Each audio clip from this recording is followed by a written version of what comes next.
Assalamualaikum warahmatullahi wabarakatuh. Perkenalkan, nama saya Loli Dewitasari. Saya adalah peserta Latsar CPNS Kota Solo, angkatan 1 tahun 2021. Di sini saya akan mempresentasikan hasil resume pembelajaran agenda 3, yaitu tentang kedudukan dan peran PNS dalam NKRI. Oke, yang pertama kita langsung saja, yaitu tentang manajemen aparatur sipil negara. Nah, manajemen ASN ini adalah pengelolaan ASN untuk menghasilkan pegawai ASN yang profesional, memiliki nilai dasar, etika profesi bebas dari intervensi politik, bersih dari praktek korupsi, kolusi, dan nepotisme. Di sini pada manajemen ASN ini yang pertama yang dipelajari adalah kedudukan, peran, hak, dan kewajiban dan kode etik ASN. Selanjutnya sistem merit dalam pengelolaan ASN.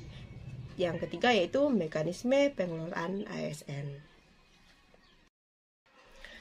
Baiklah, kita langsung saja bahas yaitu tentang kedudukan, peran, hak dan kewajiban serta kode etik ASN. Yang pertama yaitu tentang kedudukan ASN. Pegawai ASN berkedudukan sebagai unsur aparatur negara yang menjalankan kebijakan yang ditetapkan oleh pimpinan instansi pemerintah serta harus bebas dari pengaruh dan intervensi semua golongan dan parpol atau partai politik. Nah, pegawai ASN terbagi menjadi dua. Yang pertama yaitu pegawai negeri sipil atau disingkat dengan PNS. Yang kedua adalah pegawai pemerintah dengan perjanjian kerja atau disingkat dengan P3K. Nah, selanjutnya yang kita bahas adalah peran ASN. Peran ASN yaitu perencana, pelaksana, dan pengawas penyelenggaraan tugas umum pemerintahan dan pembangunan nasional melalui pelaksanaan kebijakan dan pelayanan publik yang profesional, bebas dari intervensi politik, serta bersih dari praktek KKN atau korupsi, kolusi, dan nepotisme. Nah, tugas ASN itu sendiri, yang pertama adalah sebagai pelaksana kebijakan publik, yaitu melaksanakan kebijakan yang dibuat oleh pejabat pembina kepegawaian sesuai dengan ketentuan peraturan perundang-undangan. Yang kedua, yaitu sebagai pelayan publik, memberikan pelayanan publik yang profesional dan berkualitas.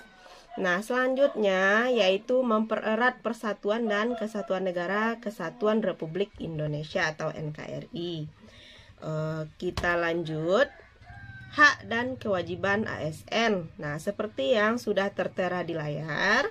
Yang pertama kita lihat P3K. P3K berhak memperoleh yang pertama gaji dan tunjangan, yang kedua cuti, yang ketiga perlindungan, dan yang terakhir pengembangan kompetensi. Nah, sedangkan PNS berhak memperoleh yang pertama gaji, tunjangan, dan fasilitas, yang kedua cuti, yang ketiga jaminan pensiun dan jaminan hari tua, keempat perlindungan, dan terakhir pengembangan kompetensi. Baik, kita masuk pada kewajiban pegawai ASN seperti yang sudah tertera pada layar. Kewajiban pegawai ASN yang pertama, setia dan taat pada Pancasila, Undang-Undang Dasar 1945, NKRI, dan pemerintah yang sah. Kedua, menjaga persatuan dan kesatuan bangsa. Yang ketiga, melaksanakan kewajiban yang dirumuskan pejabat pemerintah yang berwenang. 4. Menaati ketentuan peraturan perundang-undangan. 5. Melaksanakan tugas kedinasan dengan penuh pengabdian, kejujuran, kesadaran, dan tanggung jawab. Selanjutnya, menunjukkan integritas dan keteladanan dalam sikap, perilaku, ucapan, dan tindakan kepada setiap orang, baik di dalam maupun di luar kedinasan. 7. Menyimpan rahasia jabatan dan hanya dapat mengemukakan rahasia jabatan sesuai dengan ketentuan peraturan perundang-undangan. Dan terakhir, bersedia ditempatkan di seluruh wilayah negara Kesatuan Republik Indonesia atau NKRI. Baik, kita masuk pada kode etik. Kode etik dan kode perilaku bertujuan untuk menjaga martabat dan kehormatan ASN itu sendiri. Fungsi kode etik ASN yang pertama yaitu sebagai pedoman panduan birokrasi publik atau ASN dalam menjalankan tugas dan kewenangan agar tindakannya dinilai baik. Yang kedua, sebagai standar penilaian sifat, perilaku, dan tindakan birokrasi publik atau ASN dalam menjalankan tugas dan kewenangannya. Nah, yang ketiga, etika birokrasi penting sebagai panduan norma bagi aparat birokrasi dalam menjalankan tugas pelayanan pada masyarakat dan menempatkan kepentingan publik di atas kepentingan pribadi, kelompok, dan organisasinya. Selanjutnya, kita masuk pada sistem merit dalam pengelolaan ASN. Nah, sistem merit adalah kebijakan dan manajemen ASN yang berdasarkan pada kualifikasi, kompetensi, dan kinerja secara adil dan wajar dengan tanpa membedakan latar belakang politik, ras, warna kulit, agama, asal-usul, jenis kelamin, status pernikahan, umur, atau kondisi kecacatan. Nah, pelaksanaan sistem merit dalam beberapa komponen pengelolaan ASN. Yang pertama yaitu penyusunan dan penetapan kebutuhan. Nah, yang kedua penilaian kinerja. Yang ketiga pengembangan kompetensi, promosi, mutasi, penghargaan. Nah, selanjutnya kita masuk pada mekanisme pengelolaan ASN. Pengelolaan atau manajemen ASN pada dasarnya adalah kebijakan dan praktek dalam mengelola aspek manusia atau sumber daya manusia dalam organisasi, termasuk dalam hal ini adalah pengadaan, penempatan, mutasi, promosi, pengembangan, penilaian, dan penghargaan. Nah, mekanisme pengelolaan ASN terdiri dari manajemen PNS dan manajemen P3K. Nah, pengelolaan jabatan pimpinan tinggi, organisasi, dan sistem informasi.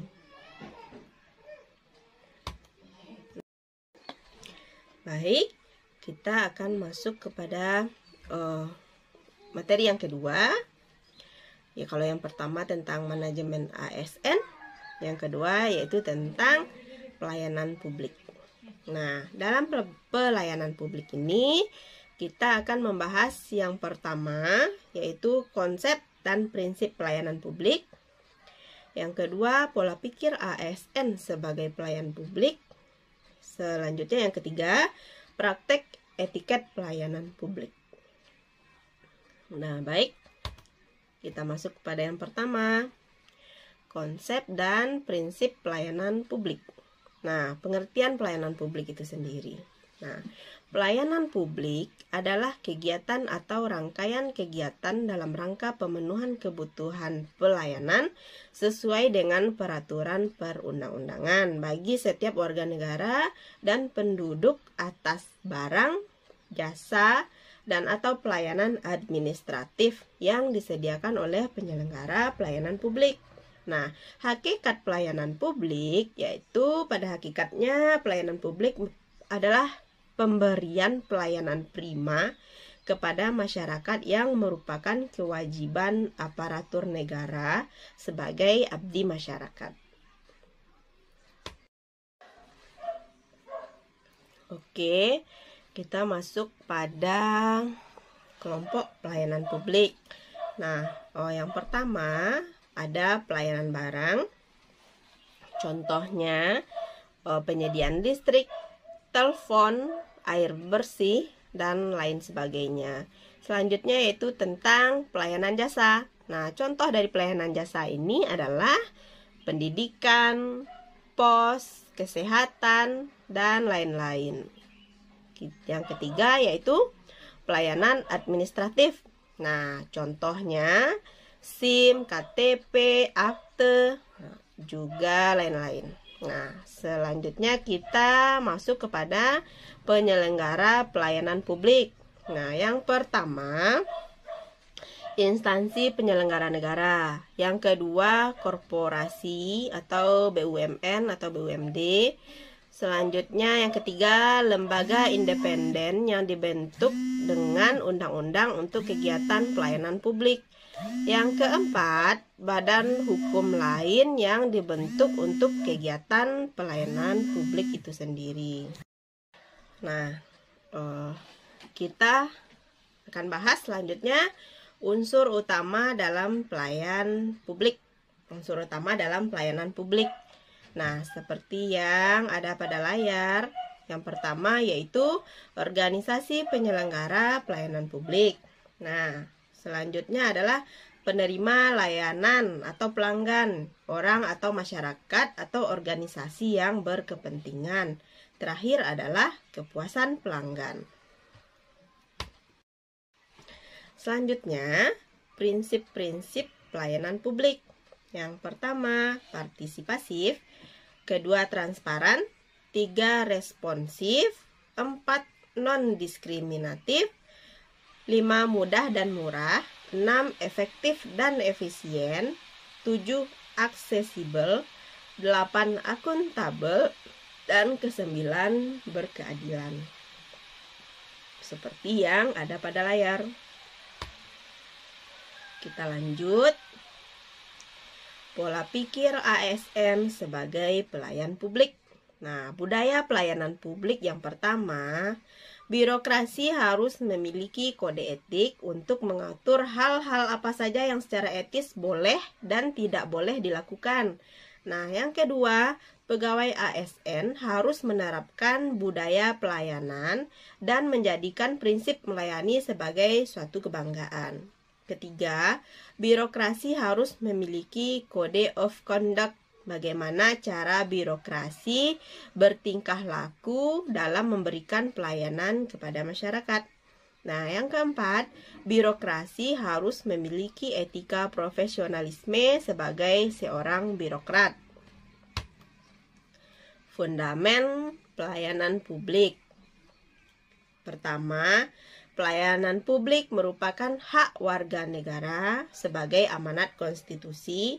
Kedua, pelayanan publik diselenggarakan dengan pajak yang dibayar oleh warga negara.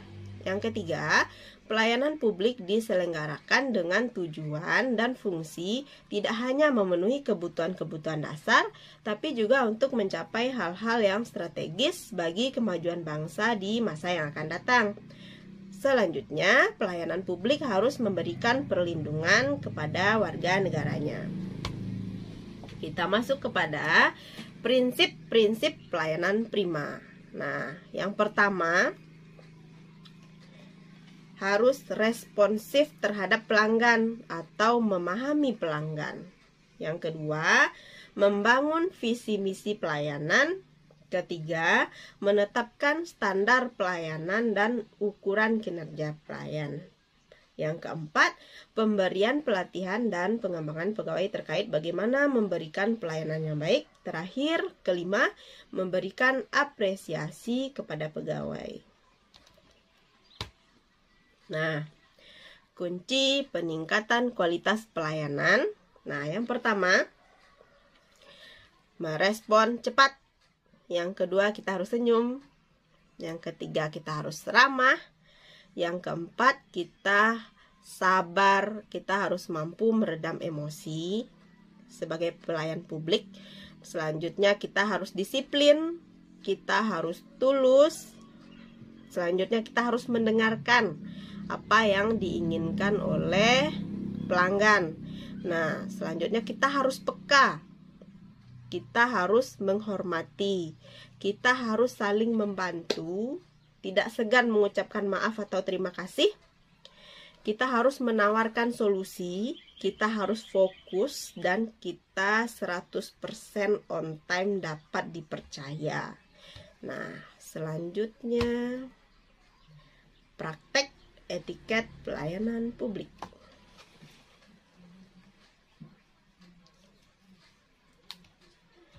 Oke.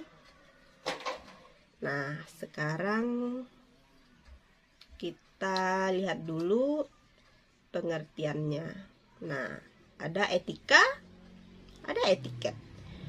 Nah, etika berasal dari bahasa Yunani yaitu ethos, yang berarti watak kesusilaan atau adat kebiasaan, custom. Etika biasanya berkaitan erat dengan perkataan moral yang merupakan istilah dari bahasa Latin yaitu mos, dan dalam bentuk jamaknya mores, yang berarti juga adat kebiasaan atau cara hidup seseorang dengan melakukan perbuatan yang baik atau kesusilaan dan menghindari hal-hal tindakan yang buruk. Sedangkan etiket berasal dari bahasa Prancis etiquette, yang berarti aturan sopan santun dan tata cara pergaulan yang baik antara sesama manusia. Nah, berikut terlihat perbedaan etiket dan etika. Etiket menyangkut cara suatu perbuatan harus dilakukan manusia. Di antara beberapa cara yang mungkin, etiket menunjukkan cara yang tepat, artinya cara yang diharapkan serta ditentukan dalam suatu kalangan tertentu. Nah, sedangkan etika menyangkut pilihan, yaitu apakah perbuatan boleh dilakukan atau tidak. Nah, selanjutnya, etiket hanya berlaku dalam pergaulan bila tidak ada saksi mata, maka etiket tidak berlaku. Nah, selanjutnya, etika selalu berlaku meskipun tidak ada saksi mata, tidak tergantung pada ada dan tidak adanya seseorang. Etiket pelayanan ASN. Nah, yang pertama, sikap dan perilaku. Nah, yang kedua, ekspresi wajah. Yang ketiga, penampilan. Yang keempat, cara berpakaian kita sebagai ASN. Yang kelima, cara berbicara kita sebagai ASN. Yang keenam, cara mendengarkan. Yang ketujuh, yaitu cara bertanya. Nah, dasar-dasar etiket. Politenes, sikap sopan yang harus diperlihatkan kepada pihak lain dalam suatu komunikasi. Selanjutnya, atentif, sikap penuh perhatian yang diperlihatkan kepada pihak lain dan diberikan secara baik dan wajar. Seterusnya, respectful, sikap menghormati dan menghargai pihak lain atau pengguna jasa secara baik dan wajar. Self-control, sikap menguasai diri dan mengendalikan emosi dalam setiap situasi.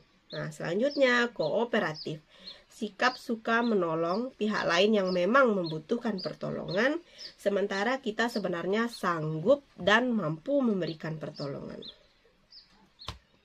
Nah, yang ketiga, yaitu WOG, atau Wall of Government. Nah, pada materi yang ketiga ini, yang pertama yaitu tentang konsep WOG itu sendiri. Yang kedua, penerapan WOG dalam pelayanan yang terintegrasi. Yang ketiga, best practice penerapan WOG di berbagai negara.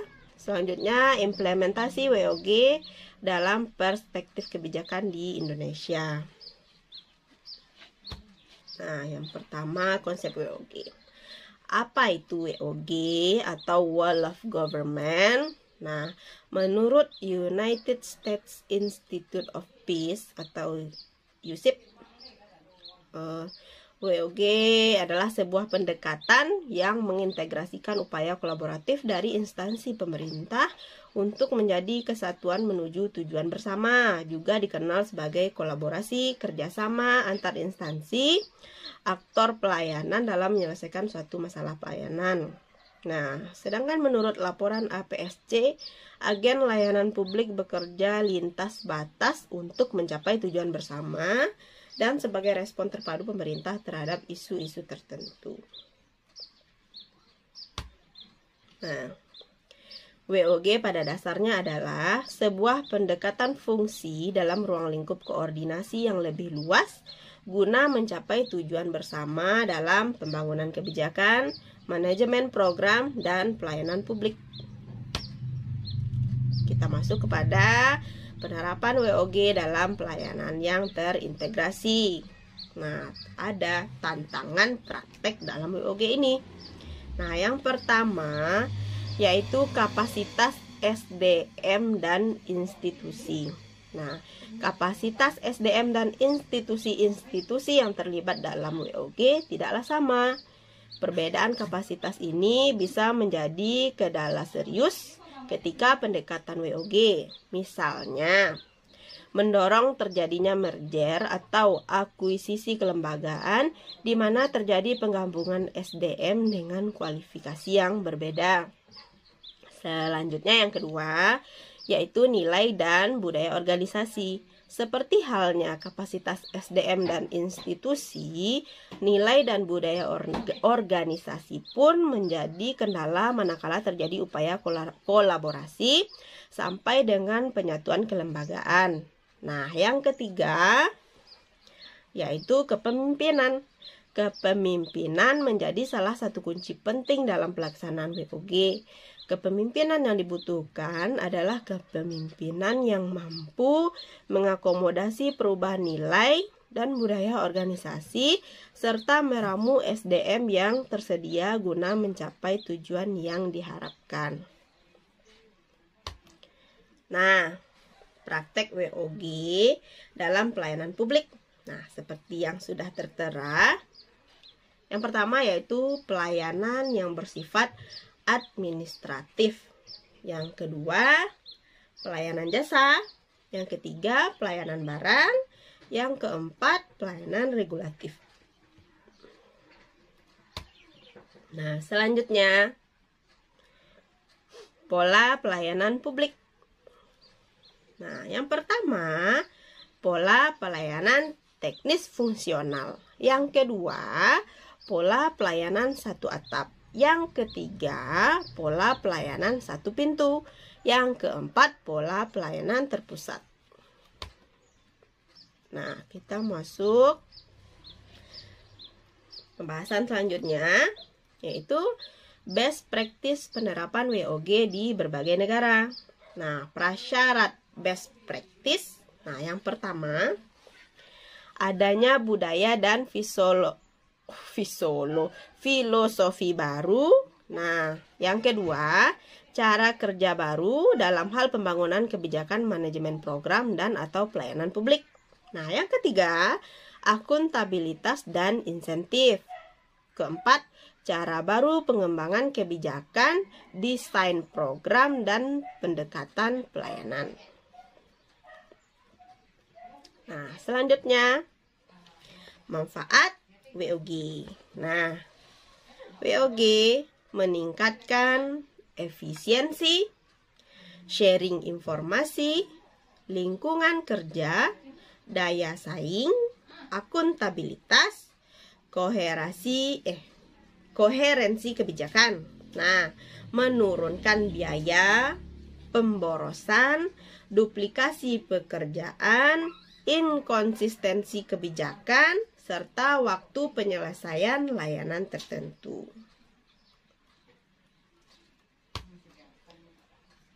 Lanjut. Nah, implementasi WOG dalam perspektif kebijakan di Indonesia. Nah, contoh yang ada di Indonesia. Yang pertama, pelayanan bergerak atau mobile. Contohnya SIM keliling, pelayanan sertifikat tanah one day service. Nah, yang berikutnya pelayanan satu atap atau one roof system. Contohnya Samsat. Selanjutnya pelayanan satu pintu, yaitu PTSP penanaman modal contohnya. Nah, sekian resume pembelajaran agenda 3 kali ini. Mohon maaf atas segala kekurangan. Terima kasih atas segala perhatiannya. Assalamualaikum.